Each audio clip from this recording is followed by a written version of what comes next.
Boss season 9 ఈ season లో కూడా భారీ ట్విస్ట్లతో ప్రేక్షకులను ఆకట్టుకుంటోంది. సీజన్ 9 గత సీజన్లతో పోలిస్తే మరింత ఆసక్తికరంగా సాగుతూ ప్రతి వారం ఓ కొత్త ట్విస్ట్ తో ప్రేక్షకుల్లో ఉత్కంఠను పెంచుతోంది. ఈ సీజన్ లో కామనర్స్ కు అధిక ప్రాధాన్యం ఇస్తూ అగ్ని పరీక్ష ద్వారా ఎంపికైన 6 మంది ఇప్పటికే హౌస్ లోకి అడుగుపెట్టారు. తాజాగా మరో బిగ్ ట్విస్ట్ తో నలుగురు వైల్డ్ కార్డ్ ఎంట్రీలు షోను మరింత హాట్ టాపిక్ గా మార్చాయి. తాజాగా విడుదలైన ప్రోమోలో అగ్ని పరీక్షలో పాల్గొన్న షాకిబ్, నాగ ప్రశాంత్, శ్వేత, నిఖిత లాంటి నలుగురు కామనర్స్ బిగ్ బాస్ హౌస్ లోకి వైల్డ్ కార్డ్స్ గా ప్రవేశించారు. అయితే వీరిలో కేవలం ఒక్కరికి మాత్రమే హౌస్ లోకి అడుగుపెట్టే అవకాశం దక్కనుంది. నేటి ఎపిసోడ్ లో ఎవరు ఆ లక్కీ పర్సన్ అవుతారన్నది ఆసక్తిగా మారింది.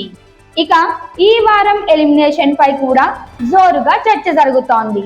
రీతు చౌదరి, రాము రాథోడ్, ప్రియా శెట్టి, ఫ్లోరా, పవన్ కళ్యాణ్ నామినేషన్ లో ఉన్న వారిలో ఫ్లోరా ఓ టాస్క్ గెలిచి సేవ్ అయింది.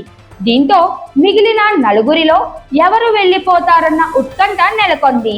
సోషల్ మీడియా ఓటింగ్ పైన ఆధారపడితే రీతు చౌదరి, ప్రియా శెట్టి డేంజర్ జోన్ లో ఉన్నట్లు స్పష్టమవుతోంది. అయితే డబుల్ ఎలిమినేషన్ జరిగే అవకాశం ఉండడంతో రీతు కూడా బయటకు వెళ్లే అవకాశం ఉందని టాక్ వినిపిస్తోంది.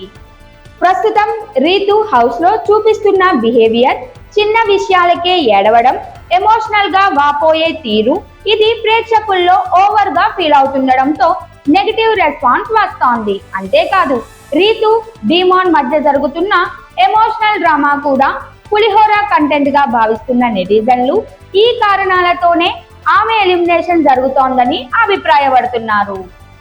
మొత్తానికి బిగ్ బాస్ 9లో ఈ వారం వైల్డ్ కార్డ్ ఎంట్రీలు, డబుల్ ఎలిమినేషన్ అంటూ భారీ ట్విస్ట్లతో ఉత్కంఠ రేపుతోంది.